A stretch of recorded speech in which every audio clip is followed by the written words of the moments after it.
Don't sign that report, Namara. No one is ever going to believe a girl who grew up in a poor village. And if someone has to take the blame when everything falls apart, you're the perfect choice, Chipo Moyo said coldly at 9:24 a.m. Just outside the conference room of the Department of Community Development at the University of Cape Town in South Africa, moments before the academic review panel convened.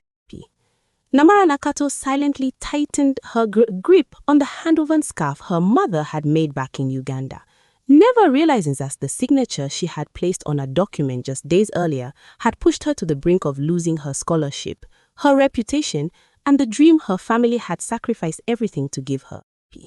Before we begin, tell me where you're watching from. And don't forget to like, subscribe, and join us for more meaningful stories. The morning mist still covered the green hills of Kabale, Uganda. The scent of ripe coffee mixed with the smell of red earth after the night rain, creating the familiar fragrance Namara Nakato had breathed in for all 24 years of her life. The crowing of roosters echoed from tin-roofed houses, blending with the laughter of children on the dirt road leading into the village. Everything was as peaceful as any other day, except Namara's heart was beating faster than usual. Her old blue suitcase stood on the front porch, with a red ribbon carefully tied around the handle by her mother the night before, so she could easily recognize it at the airport. Sarah Namugenyi stood by the doorway, quietly smoothing her daughter's jacket one last time. She did not say much. Her hands, rough from years of sewing and housework, gently brushed invisible dust from Namara's shoulders, as if trying to keep her there a little longer. Are you nervous, my child? Namara smiled softly. Of course, Mama. I've never gone this far before. Sarah nodded, trying to hide her reddened eyes. Fear is not a bad thing. Just don't let fear make you forget who you are. In the yard, Moses Kato was tying a sack of coffee onto a neighbor's pickup truck while speaking with a few villagers who had come to see Namara off. Everyone was proud that she was the first person in their area to receive a master's scholarship at the University of Cape Town. Some shook her one tightly. Some pressed a few coins into her palm as a blessing. One elderly woman even brought her a small wooden bead bracelet and told her to keep it close whenever she missed home. Namara could feel everyone's expectations resting on her shoulders. It filled her with gratitude, but it also carried a pressure she could not easily describe. She was not afraid of difficult classes. What frightened her most was the thought of one day returning to the disappointed eyes of the people who believed in her. Moses walked closer, holding a green hand-woven scarf carefully folded in his hands. Your mother stayed awake for 3 nights sewing this. Namara took the scarf. The stitches were not perfectly straight, and a few corners were slightly uneven, but every thread carried the love of the woman who had made it. Sarah smiled. Whenever you miss home, look at this scarf. Namara held it close to her chest. I'll take good care of it. Moses looked toward the coffee hills in the distance. His voice was slow but steady. I sold part of the coffee garden, not because I thought you needed more money than others. Namara looked up at him. But because I believe knowledge will feed you longer than any piece of land. The air suddenly became quiet. Namara felt her throat tighten. She knew her father had never told anyone that, to prepare for the first expenses before her scholarship money was released, he had sold a piece of land passed down from her grandfather. It was not just property. It was the memory of 3 generations. I'm sorry you and Mama had to sacrifice so much for me. Moses gave a gentle laugh. Who said this is sacrifice? He placed his hand on her shoulder. This is the proudest investment of my life. Namara could no longer hold back her tears. A group of women from the village brought her a basket of warm chapati for the journey. An elderly farmer handed her a small bag of roasted coffee beans and said that if she ever missed home, she only needed to open the bag and smell it, and she would remember where she began. Namara bowed her head and thanked each of them. At that moment, she realized she was not just carrying luggage. She was carrying the faith of an entire community. The pickup truck was ready to leave. Sarah stepped forward and hugged her daughter for a long time. In that new place, there will be many people smarter than you. Namara nodded gently. I know. There will also be many people richer than you. I know. And there may be people who make you feel ashamed for growing up in a small village. Namara went silent. Sarah gently lifted her daughter's chin. but never be ashamed of that. Namara tightened her grip on the scarf. I promise. Moses opened the truck door, then turned back to look at his daughter one last time. Namara. Yes, Papa. No matter how many new things you learn, always remember that honesty is something no university can give you as a degree. Namara smiled. I won't forget. The truck slowly drove away from the familiar red dirt road. Namara turned her head and looked back. The small house gradually disappeared behind banana trees and coffee hills. Her parents remained standing there, waving until the truck became only a tiny dot on the winding road. She pressed her mother's scarf against her chest, breathing in the scent of fresh fabric mixed with familiar soap. In that moment, Namara was not thinking about the modern city waiting ahead. She did not know what kind of people she would meet or what trials she would face. She only told herself one thing. I am not going there to become someone else. I am going there to become a better version of myself. Namara had no idea that only a few months later, her unconditional trust in a new friend would test that simple promise in the most painful way. But on that morning, among the green hills of Kabale, she still believed that hard work and kindness would always lead to a better future. And that was the most beautiful belief she carried with her when she left home. 4:42 p.m. The bus from the airport slowly stopped in front of the gate of the University of Cape Town. Namara Nakato pulled her old blue suitcase down the steps and took a deep breath. Before her stood a vast campus, with modern buildings resting beneath the majestic Table Mountain. Students from many African countries and different parts of the world hurried past with luggage, speaking in many languages, rolling suitcase wheels, and the sound of seabirds blended together into an atmosphere that felt both lively and unfamiliar. Namara stood still for a few seconds. She had never seen a university so large. Inside the handbag she held close were her passport, admission letter, and the scarf her mother had sewn for her. She checked them one more time before moving forward. An electronic screen displayed the list of international student residencies. Namara tried to read each line, but the more she looked, the more confused she became. The campus map was too wide and she did not know where to begin. Just then, a gentle voice came from behind her. Are you also a new student? Namara turned around. Standing before her was a woman wearing a cream blazer with dark jeans. Her braided hair was neatly styled, her smile was warm, and her confidence was effortless. Namara nodded slightly. Yes, I just arrived from Uganda. The woman smiled. Hello, I'm Chipo Moyo, a final year doctoral student. Namara answered politely. I'm Namara Nakato. Let me guess. Chipo looked at the old suitcase and smiled. This is your first time abroad. Namara felt a little embarrassed. Yes, it is. Don't worry. Most of us were once like that. Those words made Namara feel much more at ease. Chipo reached for one side of the suitcase. Come on, I'm heading back to the residence too. Namara quickly shook her head. It's all right. I can carry it myself. Chipo laughed. If you keep being this polite, your arms will suffer. The two of them walked and talked. Chipo asked about Kabale. She asked what Namara's family did. She asked what scholarship program Namara had received. Namara answered honestly, my father grows coffee. And your mother? She sews traditional clothing. Chipo nodded. That sounds peaceful. Namara smiled. I miss home already. That is normal. Chipo looked ahead. But you will get used to it. Namara did not know why she quickly felt comfortable with this woman. Maybe because Chipo was the first person to speak to her. Maybe because the way she talked made every distance feel smaller. As they crossed the central square, Chipo greeted many people. Everyone seemed to know her. A group of students waved. Chipo, you're back already? Chipo smiled in response. I have a new sister to look after. Everyone laughed. Namara watched quietly. She thought to herself, she must be very loved here. At the International Residence Building, Chipo guided Namara through every small procedure. Collecting her student card, registering for the library, opening her online learning account. She even showed her which supermarket sold African food at a reasonable price. Namara kept thanking her. I don't know how to thank you enough. Chipo waved her hand. Someone helped me on my first day too. Really? Yes. Chipo looked into the distance. I promised myself that if I ever met a new student as lost as I was back then, I would help her. Namara felt touched. She began to believe she was truly lucky. After receiving her room key, Namara opened the door and stepped inside. The room was not large, but it was bright. A study desk stood beside the window, overlooking the garden below. She placed her suitcase down and carefully took out her family photo first. It showed her parents standing among the coffee hills.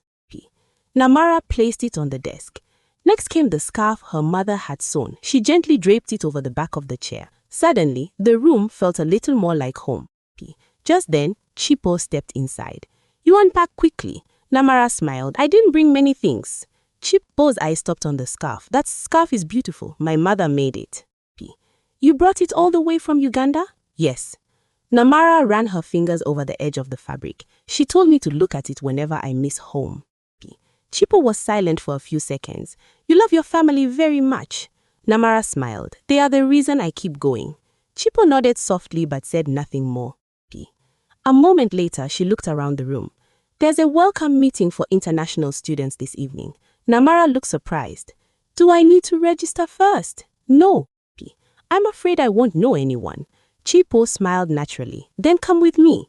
Namara hesitated. "Would that bother you, Namara?" "Yes. From today, you are no longer alone." Those words warmed Namara's heart. For the first time since leaving Kabale, she felt as if she had someone familiar in this strange new place. On the way to the hall, Chipo introduced each building. This was the library. This was the research center. This was the student support office. This was the cafe where doctoral students often work. Namara listened carefully, like a child discovering a new world. The welcome meeting was cheerful. Students from Kenya, Ghana, Rwanda, Botswana, Zambia, and Tanzania introduced themselves one by one. Namara also stood up. "Hello everyone. My name is Namara Nakato and I am from Kabale, Uganda. I hope to learn many things here so that one day I can return and help the community where I grew up." The hall applauded. Chipo smiled proudly as well. After the program ended, many people came to meet Namara. She was surprised by how easily everything had happened. On their way back to the residence, Namara said softly, "I thought it would take me a long time to fit in." Chipo looked at her. "Only if you walk with the right people." Namara smiled. "I'm very happy that you were the first person I met." Chipo smiled too. "So am I." Namara did not realize that the moment she placed her full trust in that woman, an invisible seed had already been planted. It did not grow right away, and it did not look like betrayal at first. In the beginning, it looked only like gratitude towards someone kind. But sometimes, the line between gratitude and dependence is far thinner than we imagine. The wind from Table Mountain swept through the residence area, carrying a slight chill over Cape Town. Golden lights shone down on the stone walkways, where groups of international students walked back to their rooms after a long day of classes. Namara Nakato gently closed the book on her desk and stretched her shoulders. This was her third week at the university. Everything was still unfolding the way she had hoped. The classes were difficult but inspiring. The professors encouraged students to debate instead of simply taking notes. It made Namara realize she still had so much to learn. Just then, her phone vibrated. It was a message from Chipo. "Come downstairs. I want to show you something." Namara smiled. She quickly put on her jacket and went down. Chipo was standing beside a silver car owned by one of her friends from the research group. In her hands were 2 cups of hot coffee. "You came. Have you been waiting long?" No, Chipo handed her 1 cup. "Try this. This cafe is very popular." Namara took it. "Thank you." The 2 women walked slowly along a small path through the campus. Jacaranda trees moved gently in the wind. In the distance, the modern buildings glowed with light. Chipo suddenly asked, "Do you know the first thing people remember about someone?" Namara thought for a moment. "The way they speak?" Chipo shook her head. "No, then what is it?" "Image." Namara looked surprised. "Image? Yes." Chipo took a sip of coffee. "Here people judge very quickly." Namara fell silent. "Did you notice what happened during the research group meeting today?" "Yes." "Who did people naturally approach first?" Namara thought back.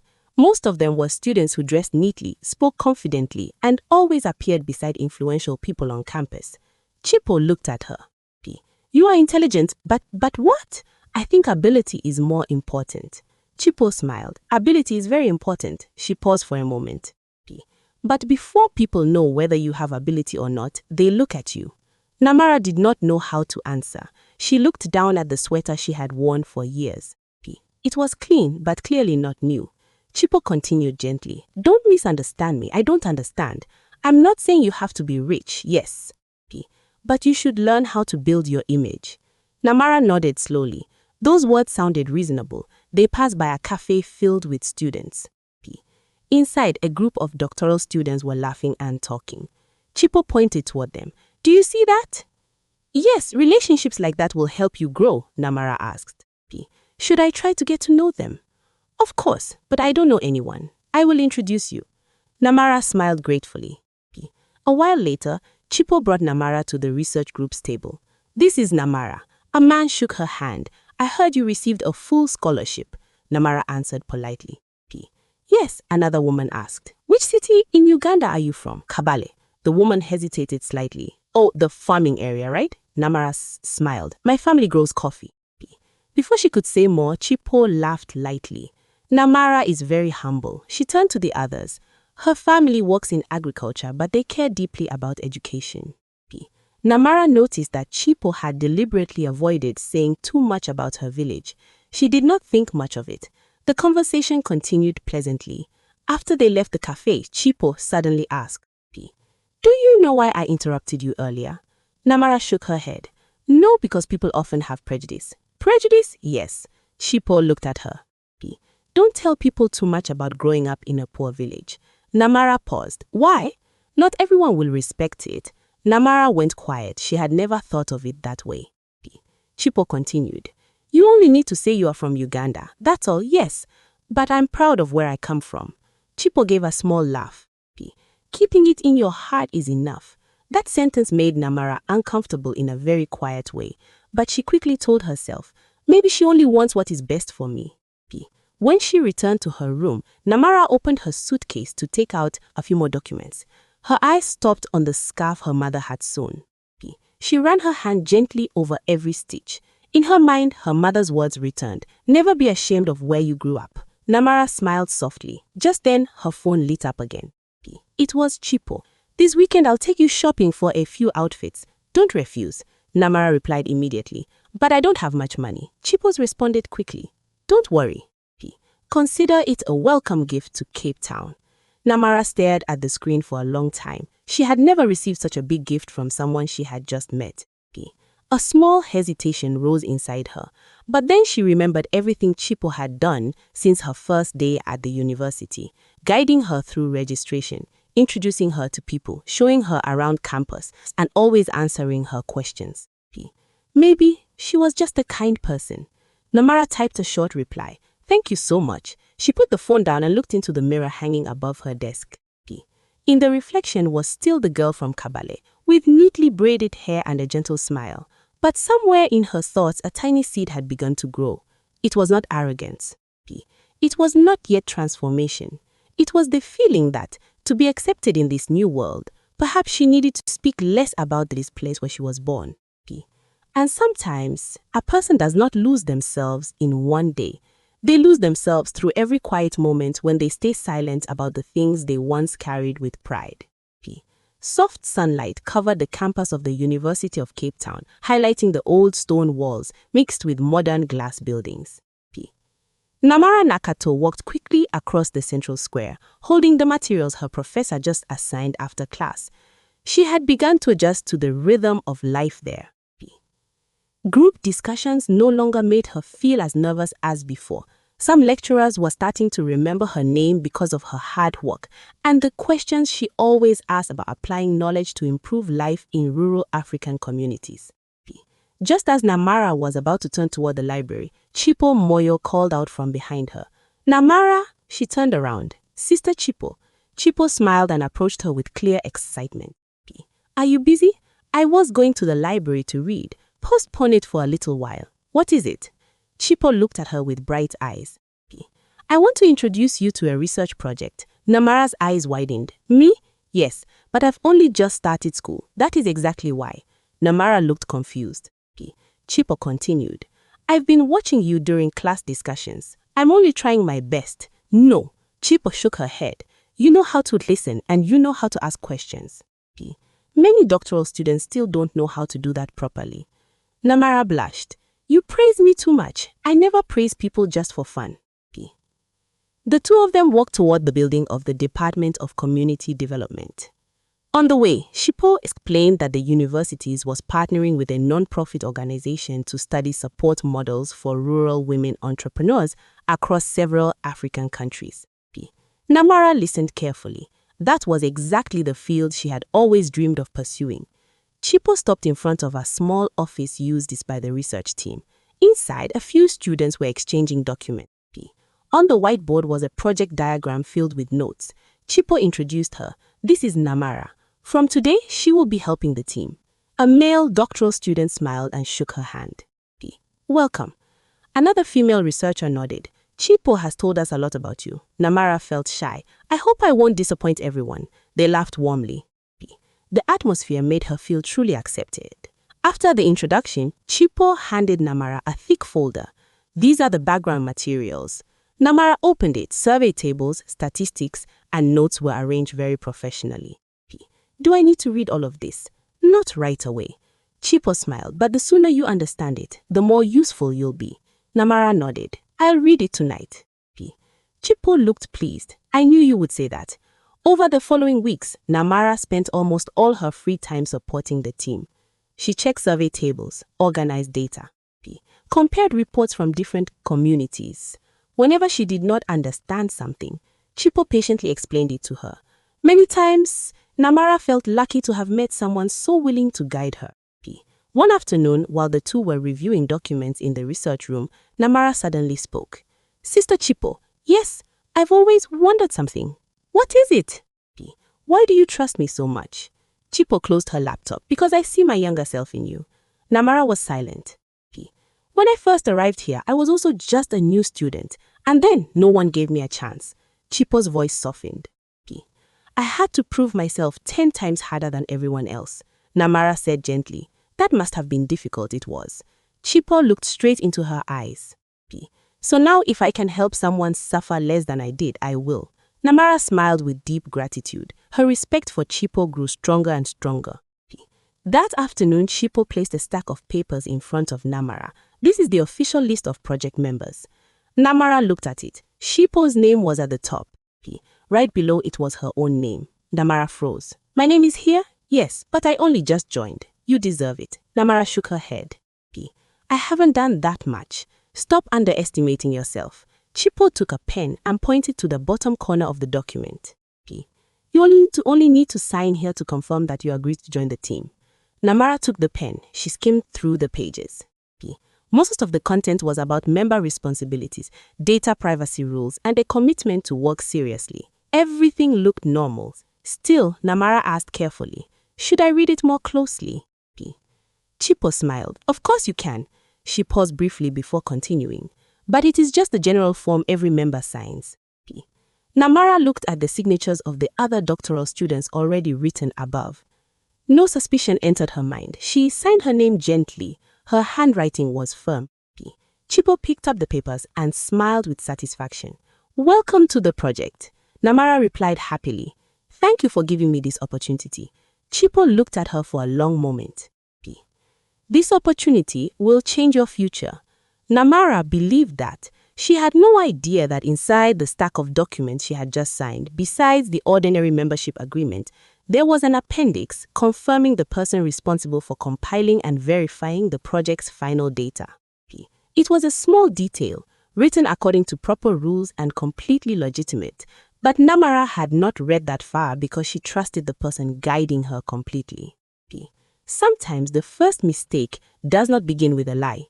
It begins when we believe that someone else will always read everything for us, think through everything for us, and protect us in every situation.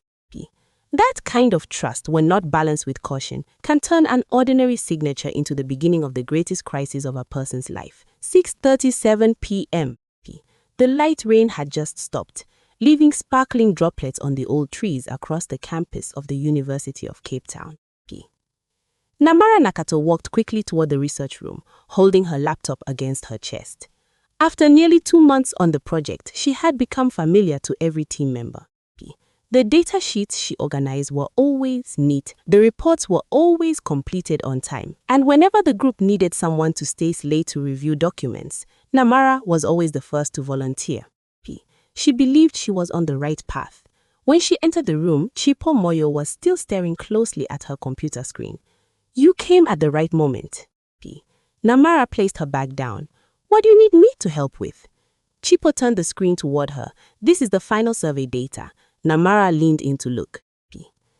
The statistical tables on income, employment, and the percentage of women participating in the cooperative model were presented beautifully. However, when she compared them with the survey files she had entered before, she felt that some numbers looked familiar, but were now much higher. Namara frowned slightly. Sister Chipo, yes, I think this percentage is different from the version I compiled before. Chipo answered last calmly. That is the updated version. Who updated it? The local partner sent it again. Namara nodded. Maybe I remembered it wrong. Chipo smiled. Don't worry. With a big project, data adjustments are normal. Namara did not ask further.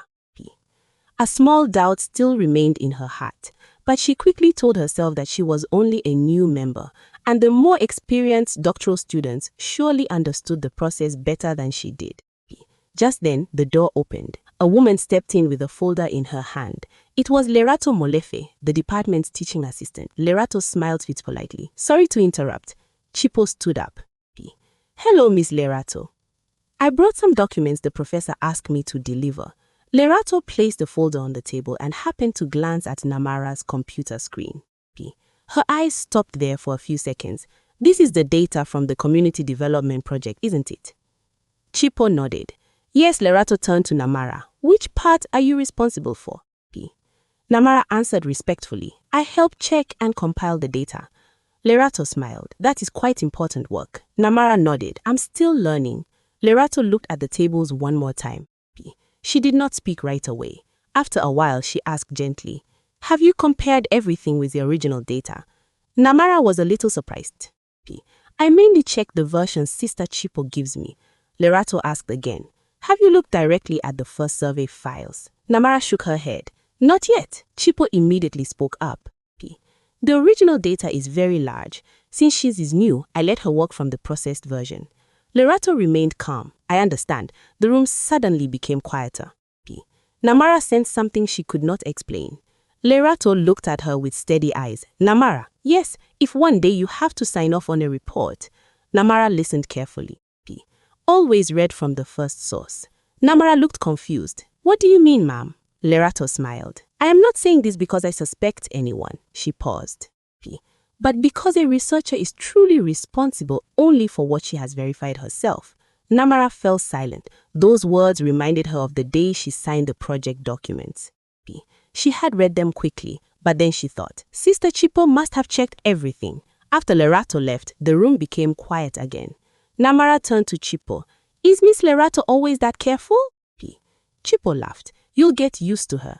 She made me a little worried. Don't overthink it. Chipo closed the folder. She is known for being strict. Namara nodded lightly. Maybe so. Chipo looked at her and suddenly asked, Do you trust me? Namara looked up. Why are you asking that? I'm just curious. Namara smiled. Of course I do. Chipo smiled with satisfaction. Then just focus on your studies. Yes, leave everything else to me. Namara felt relieved. She had never imagined someone could help her so much, from her first day at the university, to joining the research project, to being introduced to academic networks. In Namara's mind, Chipo had almost become the older sister she respected deeply. That evening, Namara returned to her room with unfinished documents. She opened her laptop. The cursor stopped on a folder named Raw Survey Data. Right beside it was another folder named Final Clean Version. Namara remembered Lerato's words, always read from the first source. She moved her hand to open the raw data folder. Just then her phone vibrated. It was a message from Chipo. Don't waste time with the raw data anymore. I've checked it many times. Rest early, you have class tomorrow. Namara stared at the message for a long time. Then she looked back at the folder. In the end, she closed the laptop. She already checked it. Namara told herself, I shouldn't doubt someone who has helped me this much. She stood up and carefully folded the scarf her mother had sewn, placing it back on the corner of her desk. In her mind, two different pieces of advice echoed. One said, "Trust me." The other said, "Verify it yourself." Sadly, in that moment, Namara chose the advice that made her feel more comfortable. She had no idea that if she had spent only a few more minutes opening the raw data folder, everything that followed might have been avoided. Sometimes, the biggest mistakes do not come from ignorance, but from allowing gratitude to replace personal responsibility. And in research, just like in life, no one can take responsibility for what you refuse to verify yourself. The bell from the administrative building rang across the campus of the University of Cape Town. Namara Nakato had just finished a class presentation when her phone began vibrating again and again. On the screen was an urgent email from the Office of Academic Ethics. "You are required to appear at the review panel meeting room for the Community Development Project." Namara froze. She read the subject line over and over again. A strange feeling ran down her spine. She had never received a summons like this before. As soon as she stepped into the hallway, she saw Chipo Moyo standing by the window. Chipo's face was no longer calm like usual. "I received email too." Namara quickly walked over. "What is happening, sister?" Chipo sighed lightly. "It seems the project is being reviewed unexpectedly." "Why?" "Someone reported that the data is inconsistent." Namara was startled. "How could that happen?" Chipo shrugged. "I just found out too." The two of them walked toward the administrative building. During the entire walk, Namara tried to remember every survey table she had processed. She did not remember entering anything incorrectly. Everything had been done carefully. When they entered the meeting room, the atmosphere was completely different from their usual group meetings. A long table stood in the center of the room. Several lecturers were reviewing documents. At the end of the table sat Lerato Molefi. She only nodded slightly at Namara before continuing to read the files. No one smiled, no one chatted. A member of the panel spoke. "Please sit down." Namara and Chipo quietly took their seats. The chairperson opened a folder. "During a routine review, we discovered that several data tables in the project do not match the original survey records." Namara's eyes widened. "They do not match?" "Correct." He pushed one folder toward her. "This is the original data." Then he pushed another folder forward. "And this is the final version sent to the sponsor." Namara bent down to compare them. Her heart felt as if it had stopped. Many numbers had changed, not typing mistakes. Change is large enough to make the research results look far more positive. One panel member asked, "Do you recognize these differences?" Namara stammered. I have never seen this." "What do you mean?" "I only worked on the processed version of the data." The chairperson turned to another page. "Who was responsible for confirming the final data?" Namara followed his finger. At the bottom of the page, under the line "Final Verifier and Compiler," was her signature. Namara's mind went blank. "No." She shook her head. I didn't know." The chairperson asked calmly, "Is this your signature?" Namara stared at it for a long time. It was her signature. She could not deny it. "Yes." Her voice was almost too soft to hear. "But would you like to explain?" Namara tried to remain calm. "I remember signing only to confirm that I was joining the project." Another professor said, "That is not what the document states." Namara turned to Chipo. "Sister." Chipo sat very straight. She spoke slowly. "I told you to read carefully before signing." Namara froze. I did not force you to sign, but you said it was only a general form." Chipo looked straight at her. "I said you could read everything before signing." Namara opened her mouth. She wanted to argue. But it was true that Chipo had said that. And Namara had chosen not to read everything.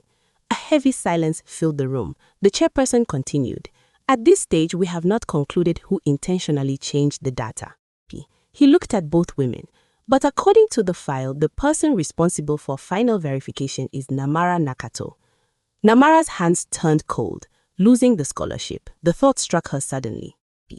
If she was found guilty of academic misconduct, she would lose everything. Her parents' sacrifice, her village's expectations, all of it would collapse. A professor asked, "Do you have evidence showing that you never checked the original data?"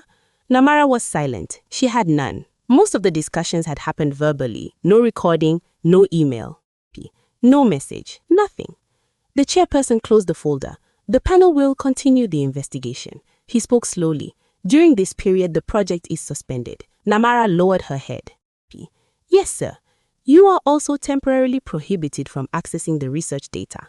I understand. The meeting ended. Namara stepped outside with heavy feet. The hallway seemed longer than ever. P. She heard a few students whispering nearby. I heard the community development project has a problem. Apparently someone changed the data. That's unfortunate. No one said her name. P. But Namara still felt pain in her chest. Behind her, Chifo stepped out. Namara. She turned around, her eyes were red. Do you believe me? Chifo was silent for a few seconds. P. Then she answered, I believe you did not mean to do it. Then tell them. I can only say what I know. You know I never changed the data. P. I know you signed the verification. That answer felt like a knife. Namara looked at the woman she had once seen as an older sister. P. Chipo's eyes still carried the same calmness as before. No panic, no anger, and no intention of protecting her. For the first time since arriving in Cape Town, Namara felt truly alone. P. She slowly walked away from the building. The scarf her mother had sewn was still inside her handbag. She took it out and held it tightly in her palm. P. Suddenly, she remembered her father's words before she left home. Honesty is something no university can give you as a degree. P. Namara had never imagined she would be suspected of losing the very value her father had taught her to protect. P. And she had not yet realized that the most painful thing was not the doubtful eyes of strangers. It was the moment the person she trusted most calmly stepped back, leaving her to stand alone before all the responsibility. P. In that silence, Namara began to understand that trust was not wrong. What was wrong was giving it away while forgetting to keep for herself the right to verify the truth. 2:15 p. Namara Nakato sat silently by the library window, her eyes following the slow movement of clouds over Table Mountain. Her laptop was open in front of her, but for more than an hour, the cursor had barely moved.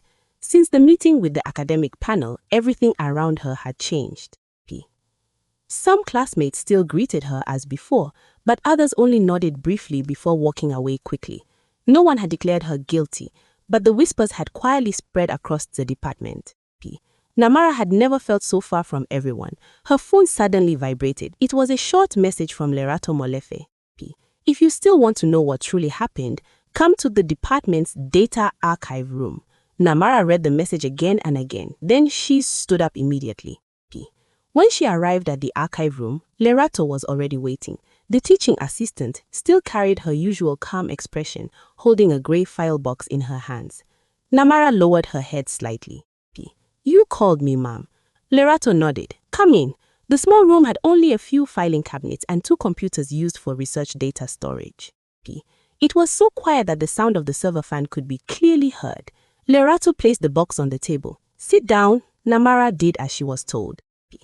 After a long moment, Lerato finally spoke. Do you remember the first time I met you in the research room? Yes. I asked whether you had checked the original data. Namara lowered her head. Yes, why didn't you? Namara was silent for a long time. Because I trusted Sis Chipo. Lerato did not scold her. She only asked another question. Did you trust the person or did you trust the process? Namara looked up. Those are 2 very different things. Namara bit her lip. For the first time, she realized she had never separated the 2. Lerato opened the file box. Inside were printed emails, document edit histories, and project meeting records. Namara was surprised. What is this? System history. You were able to get it. All university research documents are stored. Lerato opened one record. Look at this. Namara read closely. It was the edit history of the research data file. Every change showed the name of the person who made it and the system save record. At first, everything matched what Namara had entered. But a few weeks later, many data tables began to change. What left Namara frozen was the name that appeared most often, Chipomoyo. Namara shook her head. No, Lerato opened another document. This one is email correspondence. Namara read each line. In emails sent to the sponsoring partner, Chipo had repeatedly requested that the results be adjusted to reflect the project's impact more positively. Namara frowned. But then those are no longer the true results. Lerato looked at her. You are beginning to understand. Namara kept reading. Another email made her blood run cold. Namara will sign off on the final version. She is new, so she will not ask too many questions. The sentence felt like a knife cutting straight into her heart. Namara lowered the paper. Her hands began to tremble. Her voice broke. She planned this from the beginning. Lerato did not answer right away. After a moment, she said slowly, "Not just a few days ago, she handed over another record. For months, Namara opened it. It was the project's personnel planning file. Right after the university announced the list of international scholarship students, Chipo had requested to mentor a new student from Uganda. Namara sat motionless. She remembered the first time she met Chipo at the university gate, the friendly smile, the first cup of coffee, the words of encouragement, the introduction to the research students, the promise that she would always help. All the beautiful memories suddenly became heavy. Namara asked quietly, "Did she choose me from the beginning?" Lerato answered calmly, "I don't know what Chipo's intention was at first." She looked directly into Namara's eyes, "But at some point, you became the most suitable person to carry the responsibility for her." Namara closed her eyes. Tears fell silently, not because she feared losing the scholarship, but because for the first time she understood that the kindness she had been grateful for might have been part of a plan. After a few minutes of silence, Lerato handed her a tissue. "Finish crying, then stand up." Namara wiped her tears. Will you give this evidence to the panel?" Lerato shook her head. No, Namara was stunned. "Why? Because that is not my role." But Lerato interrupted her. "You are the one being questioned." Namara fell silent. "You are also the one who needs to reclaim your honor. You want me to do it myself?" Lerato nodded. "If I speak for you today, you may spend the rest of your life needing someone else to protect you." She closed the file.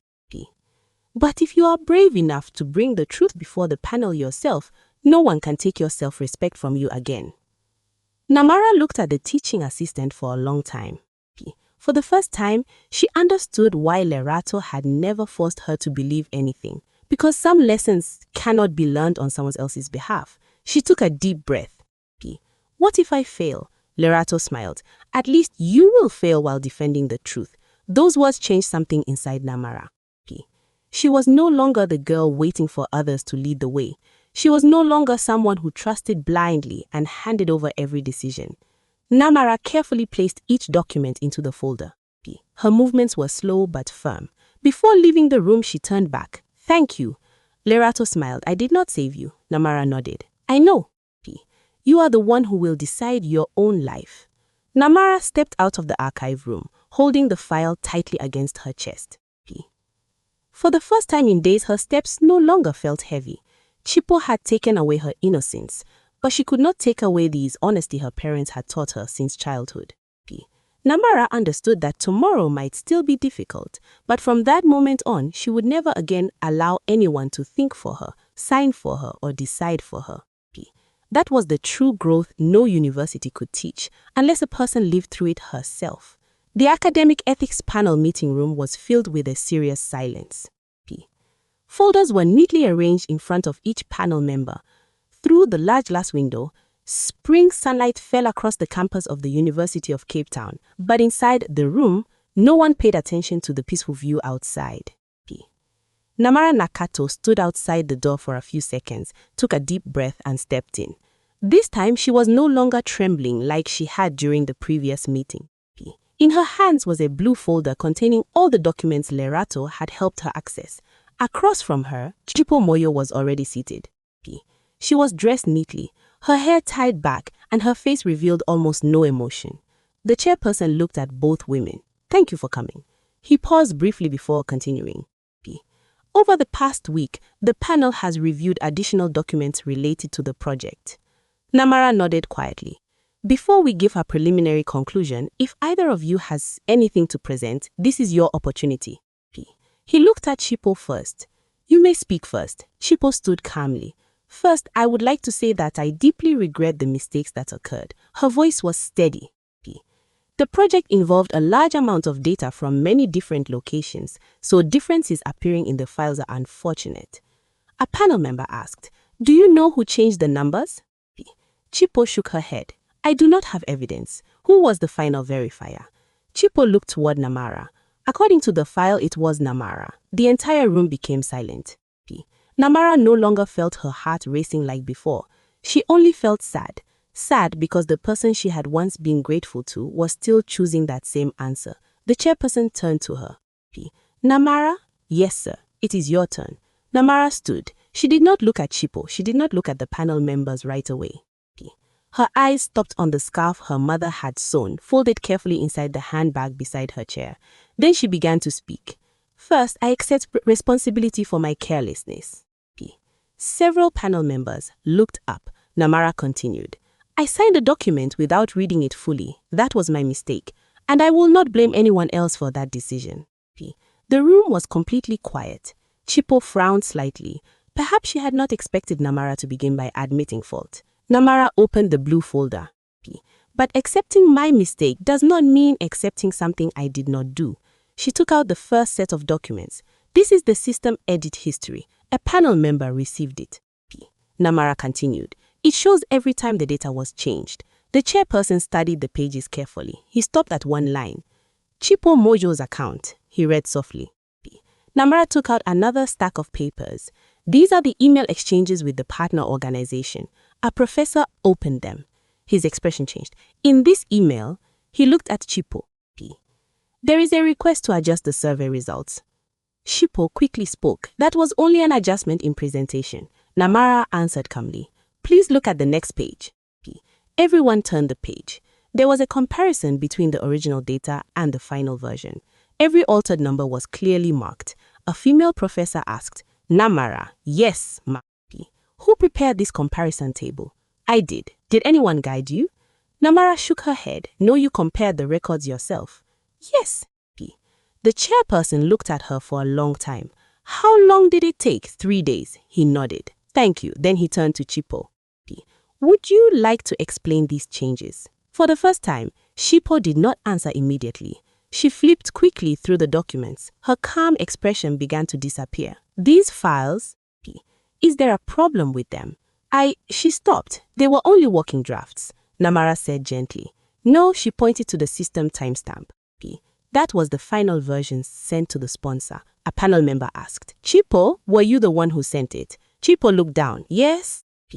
Did you inform Namara that the data had been changed? A long silence followed. Finally, Chipo said quietly, no, the chairperson closed the folder. That means the person who signed the verification was not informed that the data had been edited. Chipo did not respond. Namara looked at the woman she had once seen as an older sister. She was no longer angry. She only felt sorry. Sorry for a woman who was talented but had chosen the wrong path. After nearly an hour of reviewing the documents, the panel left the room briefly to discuss. Namara sat down. No one spoke. A little later, the door opened. The panel members returned. The chairperson spoke. The panel has reached a preliminary conclusion. Namara held her breath. Namara Nakato. Yes, sir. You made a serious mistake by failing to verify the documents yourself before signing. Namara lowered her head. I accept that. But the panel has found no evidence that you intentionally committed academic fraud or participated in changing the data.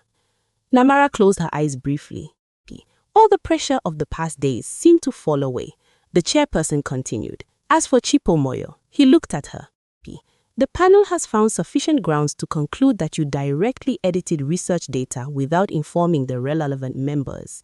These actions are a serious violation of academic ethics. Chipo sat silently. There were no excuses left. The chairperson concluded.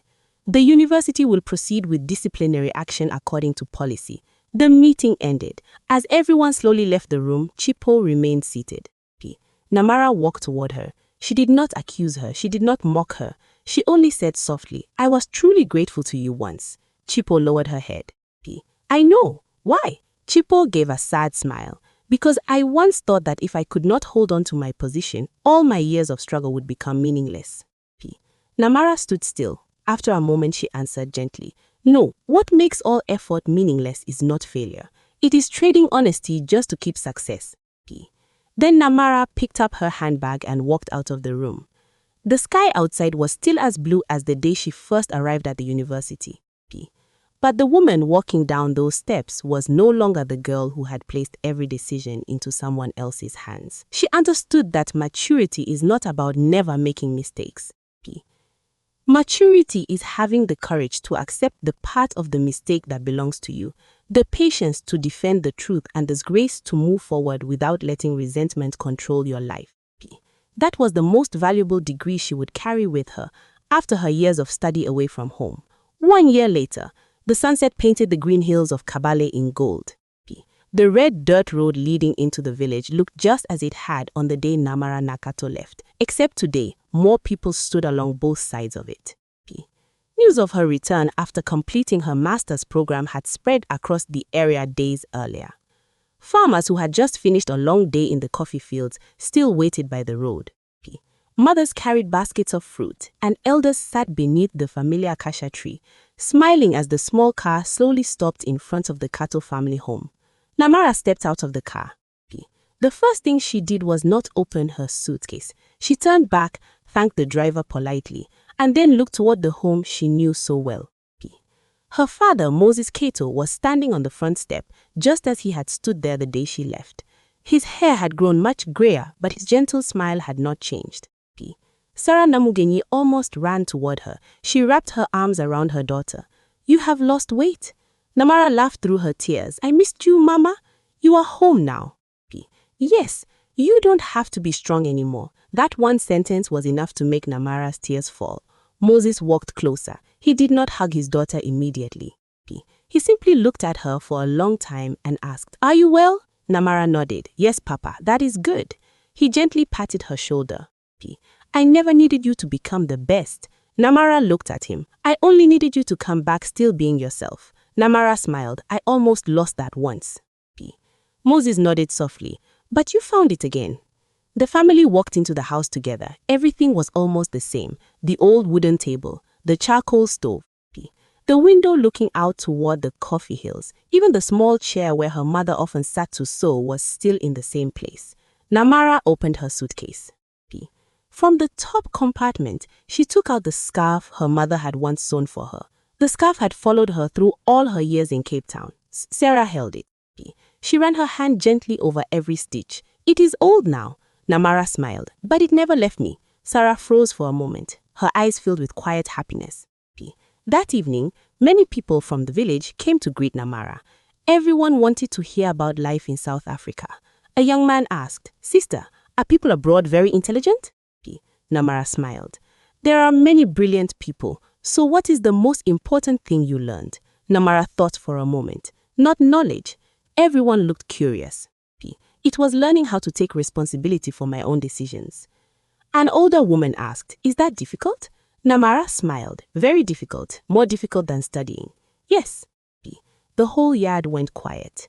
Namara continued, "If we only want knowledge, we can find it in books. But learning how to remain honest when temptation appears is something no book can do for us."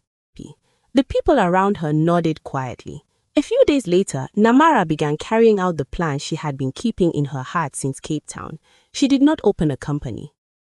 She did not look for a job in a big city. She did not stay abroad. Instead, she worked with several local teachers to turn the old storage room of the coffee cooperative into a free learning space for young people in the area. There, she taught them how to prepare scholarship applications. She taught research skills. She introduced academic ethics. More importantly, she told them about her own mistake. During the first session, a shy young woman asked, "Are you ashamed to tell people that someone once used you?" Namara smiled. "I used to be. What about now?" "Now I know." "Know what?" "That the shame is not in being deceived. The shame is in refusing to learn from it afterward." The room became silent. Another young man raised his hand. "If you ever meet the person who hurt you again, would you forgive her?" Namara looked out at the coffee hills in the distance. She remembered Chipo. She remembered the first days of kindness. She remembered all the time she had trusted completely. After a while, she answered, "Forgiveness does not mean forgetting. It means refusing to let the pain keep deciding your future." No one said anything more, but many quietly wrote down her words. A few weeks later, Namara's small center began receiving more learners from nearby villages. Some had never believed they were capable of applying for scholarships. Some only wanted to learn how to write a proper research proposal. Namara guided each one patiently. Before every session, she placed her mother's scarf on the table. not as decoration, but as a reminder that all knowledge should begin with gratitude and honesty. That evening, as the final sunlight rested on the coffee hills of Kabale, Namara stood outside the center and watched her learners leave with smiles on their faces. She smiled too. 1 year earlier, she had thought success meant keeping her scholarship, graduating, or finding a respected job. Now she understood that success also meant turning your own mistake into a lesson so others would not have to repeat it. The most valuable lesson this story offers is not about betrayal, but about personal responsibility. In life, we often trust teachers, colleagues, friends, or those who came before us. Trust is the foundation of every relationship, but it should never replace our ability to think for ourselves and take responsibility for our own choices. Many mistakes do not begin with bad intentions, but with the familiar thought, someone else must have checked it already.